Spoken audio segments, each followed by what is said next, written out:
Good morning सर्वांना नमस्कार. तर आजचा भाग कसा वाटला ते कमेंटमध्ये नक्की सांगायचं आहे. कथा आवडल्यास लाईक करा, शेअर करा आणि सबस्क्राईब तर नक्की करा. चला वळूयात आजच्या भागाकडे. सर्वांना नमस्कार. रॉयल शेतकरी भाग 139 मराठी कथा. वाड्याच्या विस्तीर्ण हॉलमध्ये शांतता पसरली होती, पण ती शांतता वादळापूर्वीची होती. शिवमच्या डोळ्यातील अंगार पाहून प्रिया आतून शहारली. तिने रडवलेल्या आवाजात शिवमचा हात धरला. अहो ऐका ना, राग आवरा ना. तो माणूस क्रूर आहे. तो कोणत्याही थराला जाऊ शकतो. मला माझ्या मुलांची काळजी वाटते. शिवमने प्रियाचे थरथरणारे हात आपल्या हातात घेतले. त्याच्या स्पर्शात मघाचा मऊपणा नव्हता, तर एका योद्ध्याचा खंबीरपणा होता. तो अत्यंत शांत आणि करड्या आवाजात म्हणाला, प्रिया, आजपर्यंत मी शांत राहिलो कारण मला कायद्यावर आणि वेळेवर विश्वास होता, पण आता नाही ग. पण ज्या हातांनी माझ्या आईबापावर आणि काळजाच्या तुकड्यांवर म्हणजे माझ्या मुलांवर हात टाकण्याचा प्रयत्न केलाय ना, ते हात आता धडावेगळे करावेच लागतील. तू काळजी करू नकोस. तुझ्या कुंकवाला आणि मुलांच्या सावलीला धक्का लावण्याची हिंमत कोणाचीच होणार नाही. आबासाहेबांनी गड्यांना इशारा केला. आबासाहेब सोफ्यावरून उठले. त्यांचा स्वाभिमानी चेहरा रागाने लालबुंद झाला होता. त्यांनी शिवमच्या खांद्यावर हात ठेवला. शिवमराजे, विक्रम आपल्या वाड्याच्या प्रतिष्ठेला आणि कुटुंबाला आव्हान दिले. आता मागे हटायचं नाही. पण लक्षात ठेवा, शत्रू कपटी आहे. तो समोरासमोर लढणार नाही. तो पाठीमागूनच वार करेल. शिवमने मान डोलावली. त्याचा निर्णय पक्का झाला होता. त्याने तातडीने आपले विश्वासू गडी आणि गावातील प्रमुख लोकांना वाड्यावर पाचारण करून घेतले. एका तासाच्या आत वाड्याच्या अंगणात 50-60 लोक जमा झाले होते. प्रत्येकाच्या हातात आबासाहेबांवरील निष्ठेची ताकद होती. विक्रम नवीन कट रचत होता. तिकडे आपल्या अड्ड्यावर परतलेला विक्रम अपयशामुळे पिसाळला होता. त्याने रागाने समोरची काचेची बाटली भिंतीवर फेकून मारली. कसा निसटला तो म्हातारा आणि ती मुलं. थोडक्यात डाव हुकला. तो दात ओठ खात ओरडला. तेवढ्यात त्याचा एक खास माणूस पुढे आला. भाऊ, आता वाड्यावर सुरक्षा वाढली आहे. शिवमला समजलं की तुम्ही मुलांवर हात टाकलाय. तो आता गप्प बसणार नाही. विक्रमच्या चेहऱ्यावर एक विकृत हास्य उमटलं. तो गप्प बसणार नाही ना? मग मी त्याला अशा जाळ्यात अडकवेल की त्याला बाहेर पडायला रस्ताच मिळणार नाही. वाड्याची ताकद काय आहे? तिथली माणसं आणि आबासाहेबांची पत ना. आपण त्यांच्या शेतातील ऊसाच्या फडाला आणि कारखान्यालाच आग लावून बघूया, शिवमादी आग विझवतो की आपल्या कुटुंबाला वाचवतो. रात्रीचा थरारक असा डाव रचला गेला होता. रात्रीचे 12 वाजले होते. वाड्यावर पहरा कडक झाला होता. प्रिया मुलांना घेऊन खोलीत बसली होती, पण तिचे डोळे सारखे खिडकी बाहेर शिवमचा शोध घेत होते. आईसाहेब देवाच्या समोर हात जोडून बसल्या होत्या. शिवम खाली अंगणात काही सहकाऱ्यांसह रणनीती आखत होता. तेवढ्यात दूरवर आबासाहेबांच्या साखर कारखान्याच्या दिशेने आकाशात लाल पिवळा ज्वाळा भडकताना दिसल्या. काही क्षणात एक माणूस धापा टाकत वाड्याच्या दारात आला. छोटे मालक, अनर्थ झाला आहे. खूप मोठा अनर्थ झाला आहे, असं तो म्हणत होता. कारखान्यातील गोदामाला आग लागली आहे आणि विक्रमच्या माणसांनी ही आग लावली. हे ऐकताच आबासाहेब आणि आईसाहेब दचकले. पण शिवमच्या चेहऱ्यावर कसलाही धक्का नव्हता. जणू त्याला त्या गोष्टींची जाणीव आधीच कल्पना होती. तो पुढे झाला आणि म्हणाला, आबासाहेब, तुम्ही वाड्यावरच थांबा. ही विक्रमची चाल आहे आपल्याला वाड्यापासून दूर नेण्याची, पण मी ही तयारी करून ठेवलीच आहे. शिवम आपल्या निवडक 10 सहकाऱ्यांना सोबत घेतलं आणि कारखान्याकडे निघाला नाही, तर थेट विक्रमच्या अड्ड्याकडे रवाना झाला. शिवमला ठाऊक होते की विक्रम कारखान्यावर न जाता स्वतःला सुरक्षित ठिकाणी बसून मज्जा बघत असेल म्हणून. हे शिवमला आधीच ठाऊक होतं. विक्रम आपल्या अड्ड्यावर दारूचा ग्लास हातात घेऊन हसत होता आणि म्हणाला, आता लागली असेल वाड्यावर आग, जशी कारखान्यात लागली तशी. बघूच आता काय होतंय ते. असं म्हणून विक्रम क्रूर हास्य करत होता. परंतु शिवम त्याचा हा डाव कसा उलटवणार होता हे आता पुढे आपण बघणारच आहोत. त्याच्या अड्ड्याचा लाकडी दरवाजा एका लाथेत तुटून पडला. धुळीच्या आणि अंधाराच्या साम्राज्यातून शिवम आत आला. त्याच्या हातात एक भली मोठी लाकडी काठी होती आणि डोळ्यात प्रत्यक्ष काळ होता. विक्रमचे माणसे धावून आली, पण आज शिवमवर जणू रुद्र अवतार प्रसन्न झाला होता. 2 मिनिटात त्याने विक्रमच्या 5-6 गुंडांना लोळवलं. शिवमचा हा अवतार पाहून विक्रमची दारू एका क्षणात उतरली. तो मागे सरकू लागला. शिवमने विक्रमची कॉलर पकडली आणि त्याला हवेत उचलून भिंतीवर आपटलं. विक्रम, तू मी तुला आधीच सांगितलं होतं माझ्या कुटुंबाच्या वाटेला जायचं नाही. शिवमचा आवाज सिंह गर्जनेसारखा गुंजला होता. त्याने विक्रमच्या हातात काठीने असा प्रहार केला की विक्रम वेदनेने विवळत खाली पडला. हा पहिला हप्ता आहे माझ्या आईबाबाच्या अपमानाचा. जर पुन्हा माझ्या मुलांकडे वाकड्या नजरेने पाहिलंस तर तुला मी जिवंत जाळणार, मागे पुढे बघणार नाही, हे लक्षात असू दे तुझ्या, असं त्याने विक्रमला धमकी दिली. आणि शिवमने विक्रमच्या छातीवर पाय ठेवून इशारा दिला. पहाटेच्या सुमारास शिवम वाड्यावर परतला. त्याचे कपडे विस्कटलेले होते, पण चेहऱ्यावर एक शांतता होती. कारखान्याची आग आटोक्यात आली होती, कारण शिवमने आधीच तिथे जादा पाणीचे ट्रॅक्टर्सची सोय करून ठेवली होती. प्रिया धावतच खाली आली. तिने शिवमला सुखरूप पाहिलं आणि त्याला एक घट्ट मिठी मारली. तिच्या डोळ्यात अश्रू वाहू लागले होते. तिने विचारले, तुम्ही ठीक तर आहात ना? शिवमने हसून प्रियाचे अश्रू पुसले आणि म्हणाला, मी ठीक आहे प्रिया, आणि आता विक्रम कधीच आपल्या वाटेला येण्याची हिंमत करणार नाही. त्याची दहशत मी कायमची संपवली आहे. आबासाहेब आणि आईसाहेबांनी शिवमच्या पाठीवर अभिमानाने हात ठेवला. वाड्यावर आलेले संकटाचे ढग अखेर विरले होते. 10 महिन्यांचा विराहानंतर आणि भीतीवर आता प्रेमाची आणि हिमतीचा विजय झाला होता. शिवम आणि प्रियाने आपल्या मुलांना कडेवर घेतलं. वाड्याच्या अंगणात सोन्यासारखं ऊन पडलं होतं, जे त्यांच्या सुखी संसाराची ग्वाही देत होतं. पण तरीही विक्रम शांत बसणारातला नव्हता. वाड्यावरचं ते भयंकर वादळ शमलं होतं आणि अखेर संपूर्ण कुटुंबाने सुटकेचा निश्वास टाकला होता. दुपारची वेळ होती. आबासाहेब आईसाहेब मुलांना घेऊन वाड्याच्या थंडगार ओसरीमध्ये खेळवत बसले होते. संपूर्ण वाड्यात एक निवांत शांतता पसरली होती. प्रिया स्वयंपाकघरात रात्रीच्या बेताची तयारी करत होती. शिवांशीने उलटी करून तिची साडी खराब केली होती, म्हणून तिने दुपारी पुन्हा एकदा आंघोळ करून तिने नुकतीच सुती साडी नेसली होती. ओले केस पाठीवर मोकळे सोडले होते आणि ती एकाग्रतेने भाजी चिरत होती. पण तिचं सगळं लक्ष कामात कमी आणि मुलांकडं मागच्या दारात जास्त जात होतं. तेवढ्यात पाऊल न वाजवता शिवमने स्वयंपाकघरात प्रवेश केला आणि त्याने मागूनच येऊन अगदी हलकेच प्रियाच्या कमरेवर आपले हात गुंफले आणि तिची ओली पाठ आपल्या छातीशी टेकवली. प्रिया दचकली. तिच्या हातातील सुरी बाजूला पडली. तिने मागे न पाहता शिवमच्या हातावर आपले हात अलगद ठेवले आणि लाजत म्हणाली, अहो सोडा ना, काय हे, कुणीतरी येईल. किचनमध्ये आईसाहेब बाहेरच आहेत ना? शिवमने आपली हनुवटी तिच्या खांद्यावर ठेवली. त्याच्या श्वासांचा उबदार स्पर्श प्रियाच्या गालाला स्पर्श करून गेला.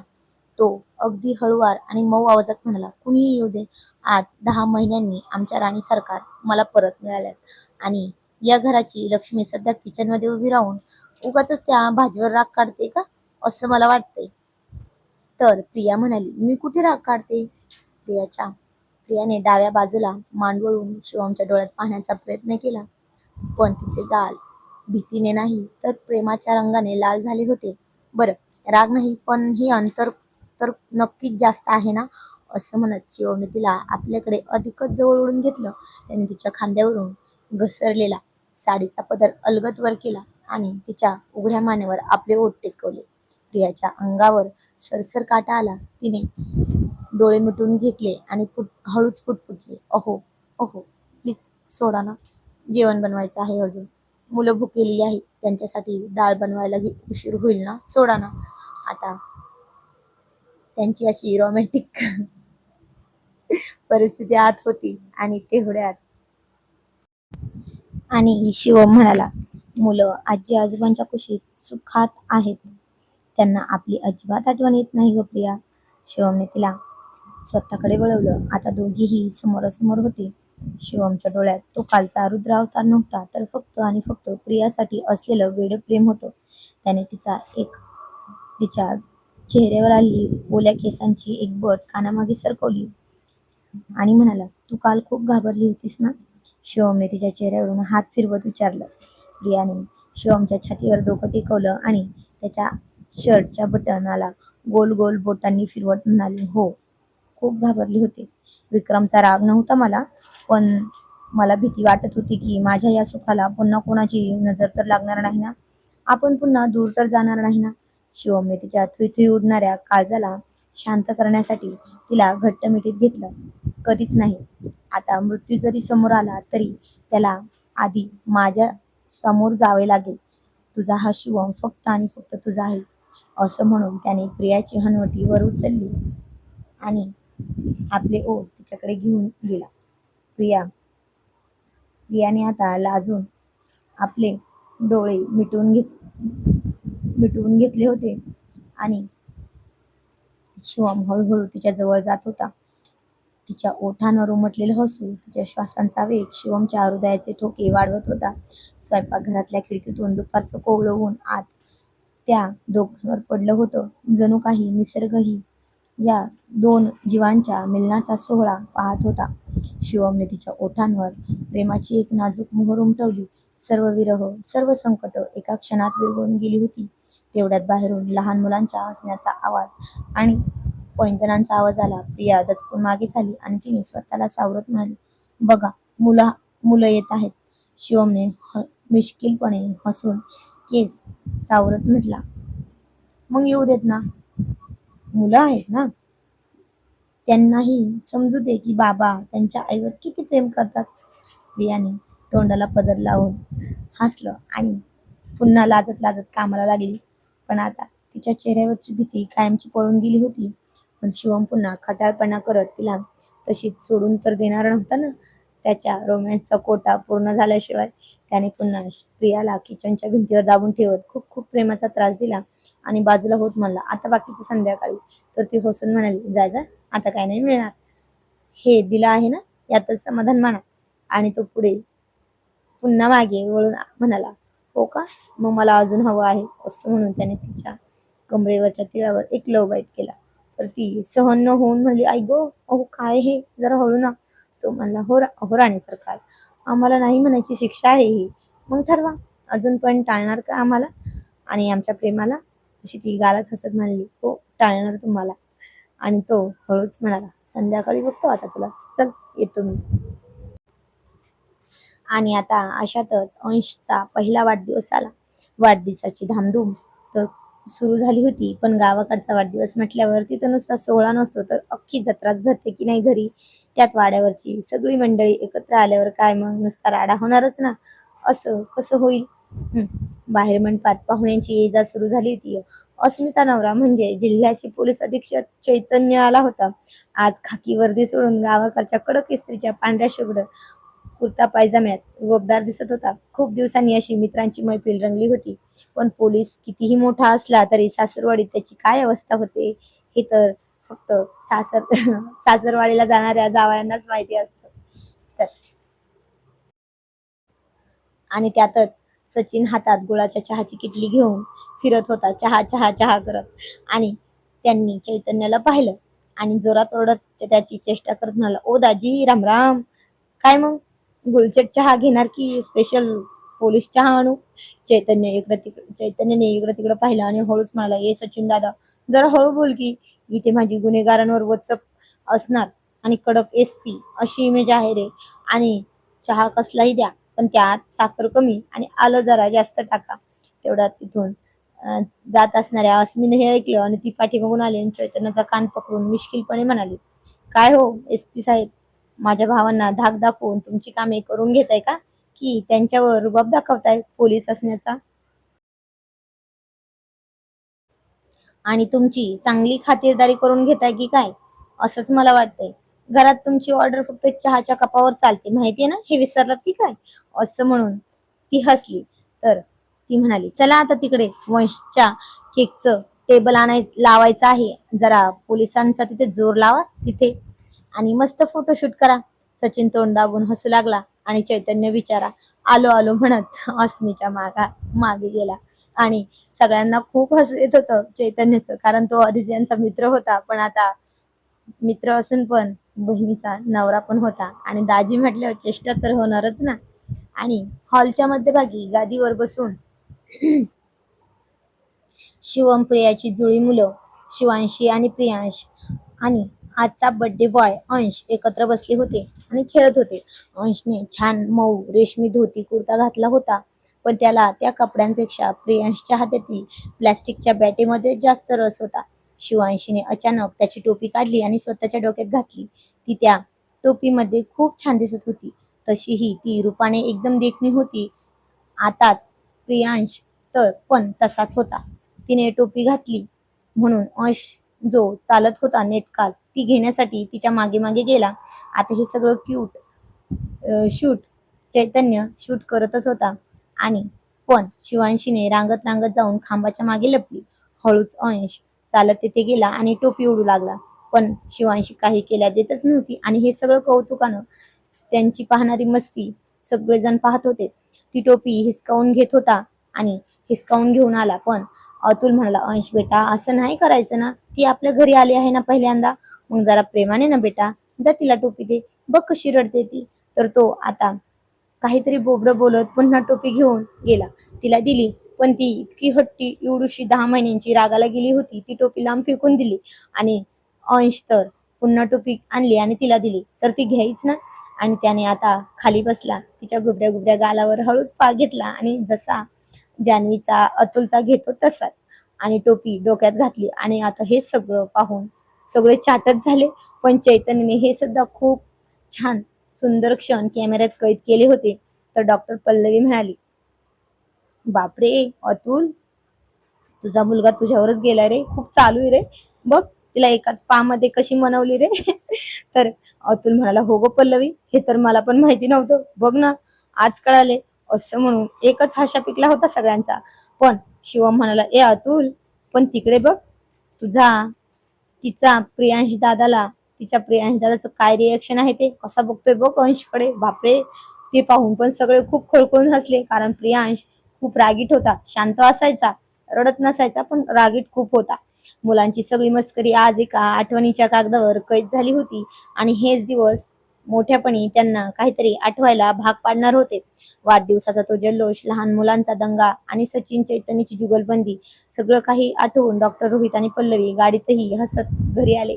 अंशचा वाढदिवस मनासारखा पार पडला होता. घरी आल्यावर पल्लवीने दमून घराचा मुख्य दरवाजा उघडला.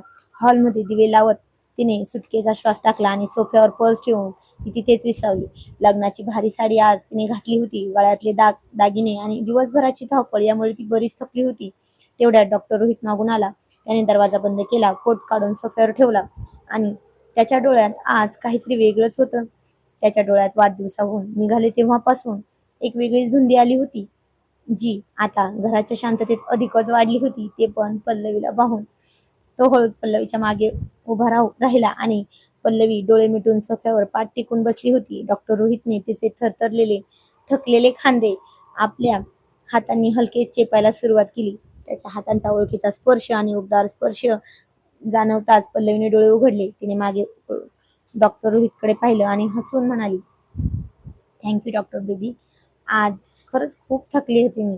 थकवा आला होता गावाला जाणं, तिथली ती सगळी धमाल, पण खूप मजा आली ना. डॉक्टर रोहितनं तिचं काहीच उत्तर दिलं नाही तिला आणि त्याने तिचे खांदे चेपता चेपता आपले हात हळूवार तिच्या गळ्यापाशी आणले. त्याच्या बोटांनी पल्लवीच्या गळ्यातल्या मंगळसूत्राला अलगद स्पर्श केला. त्याने झुकून तिच्या कानापाशी आपले ओठ नेले आणि अगदी खोल आणि रोमॅन्टिक आवाजात म्हणाला, मज्जा तर आलीच, पण पल्लवी आज संपूर्ण वाढदिवसात सगळ्यांच्या नजरा फक्त 2च गोष्टींवर जास्त होत्या. पल्लवीने कपाळावर आठ्या घातल्या आणि मुश्किलपणे विचारले, कोणत्या 2 गोष्टींवर? आणि तो म्हणला, एक म्हणजे केक, तो अंशचा होता, चॉकलेटचा केक, आणि दुसरा ती गोष्ट म्हणजे साडीमध्ये अप्सरेसारखी दिसणारी माझी बायको. डॉक्टर रोहित तिच्या कानात पाठीमागे ओठाने हलकासा स्पर्श केला आणि आता ती लाजून म्हणली, काहीतरीच काय, तुमचंच असेल फक्त, असं सोडा. आणि त्याच्यात या अनपेक्षित स्पर्शाने पल्लवीच्या अंगावर काटा आला होता. ती लाजून सोफ्यावरून उठली आणि पुढे जात म्हणाली, काहीतरीच काय असतं हो डॉक्टर रोहित, मॉम डॅड ऐकते तुमचं, काहीतरीच असते उगीच. आणि वाढदिवसात पण शिवम आणि प्रियाच्या समोर मला लाजायला येत होतं, तुम्ही तिथेही माझ्याकडे असेच पाहत होता. तर डॉक्टर रोहित सोफ्यावरून उठला आणि त्याने 2च पावलात पल्लवीला गाठलं. त्याने तिचा हात दिला भिंतीवर हलकेच दाबत म्हणाला, पल्लवीची पाठ भिंतीला टेकली आणि डॉक्टर रोहित तिला दोन्ही हातांच्या मध्ये ठेवून तिचा रस्ता आडवत आणि तिच्या ओठांकडे बघत म्हणाला, हो मग, माझ्या असणाऱ्या हक्काच्या बायकोलाच बघत होतो ना, त्यात काय झालं तेव्हा. ऐकायला इथे कोणीच नाहीये मॅडम, हे आपलं घर आहे. डॉक्टर रोहित तिच्या डोळ्यात पाहत म्हणाला, आणि शिवम प्रियाचं सोड, त्यांच्या स्वतःच्याच नजरा एकमेकांवरून हटत नव्हत्या. मी बघितलंय ग. पण आज या साडीत तू इतकी सुंदर दिसत होतीस ना, की मला हॉस्पिटलचे सगळे नियम सोडून मोडून तुला घरी घेऊन पळवावं असं वाटत होतं. पल्लवीने लाजून नजर खाली वळवली आणि तिचे हात रोहितच्या छातीवर स्थिरावले. तिने त्याच्या शर्टची कॉलर नीट करत म्हटलं, तुम्ही ना हल्ली खूपच रोमॅन्टिक होत चालला आहात हो. डॉक्टर आहात की कोण? शंका येते आता मला कधी कधी. फक्त तो म्हणाला, फक्त तुझ्यासाठी डॉक्टर आहे. बाकी वेळेस मी तुझा रोहित आहे, तो जुना रोहित, जो तुझ्या एका हसण्यावर फिदा झाला होता. असं म्हणत डॉक्टर रोहितने पल्लवीच्या चेहऱ्यावर रुळणारी केसांची बड अलगद तिच्या कानामागे सरकवली. त्याच्या बोटांचा स्पर्श पल्लवीच्या गालावरून फिरला तेव्हा तिचे गालही लाजेने लाल झाले होते. ती डॉक्टर रोहितला म्हणाली. डॉक्टर रोहित हळूहळू पल्लवीच्या आणखी जवळ आला. दोघांच्याही श्वासांची गती वाढली होती. पल्लवीने आपले डोळे झाकून घेतले आणि डॉक्टर रोहितने अत्यंत हळुवारपणे तिच्या कपाळावर, मग तिच्या दोन्ही गालांवर आणि शेवटी तिच्या ओठांवर आपल्या प्रेमाची घट्ट मोहर उमटवली आणि तिला सहजपणे उचलून घेतलं. त्याच्या दणकट बाहूत ती एखाद्या बाहुलीसारखी भासत होती. त्याने तिला बेडवर टेकून म्हणला, baby I love you so much. आणि ती मागे मागे सरकत होती आणि सरकता सरकता बेडला टेकली. बाहेर चांदणं पडलं होतं आणि घरात या दोन जीवांच्या प्रेमाची सुगंधी सुवास दरवळत होता. दिवसभराचा थकवा कुठल्या कुठे पळून गेला होता. उरली होती ती फक्त एकमेकांची साथ आणि कधीही न संपणारं प्रेम. त्याने तिला जवळ ओढून घेत म्हणला, का ग, का लांब जातेस? आणि ती लाजून म्हणले, अहो ते. तो म्हणला, अगं बोल ना, काय ते? आणि तिची लाजलेली परिस्थिती पाहून तो म्हणला, ओ मॅडम, त्याला वेळ आहे अजून, चला इकडे या. अजून नवीन लग्न झालेल्याचा काहीच उपयोग तरी होऊ द्या आमचा, मग बसा सांभाळात पाटलांसारखे. तसं ती हसून म्हणली, अहो खरंच किती गोड आहेत ना ही 3 मुलं, आणि गोंडस पण आहेत ना. तो म्हणाला, हो आहेत ना. ती म्हणाली, मग मला पण. असं म्हणून तिने जीभ चावली. तर तो तिच्यावर प्रेमाची उधळण करत म्हणाला, त्यापेक्षा जास्त गोड असतील आपली मुलं, का तर तुझ्यासारखं कोणच नाही. मग मम्मा इतकी क्यूट आणि भारी म्हटल्यावर बेबी पण क्यूट होणारच ना. असं म्हणून त्याने तिला प्रेमाच्या वर्षावात न्हावून काढली आणि आता दोघं पण एकमेकांच्या मिठीत झोपी गेले. तर आजचा भाग कसा वाटला ते कमेंटमध्ये नक्की सांगायचं आहे. तर जाणून घेऊया पुढील आणि पुढील भागामध्ये. तोपर्यंत धन्यवाद.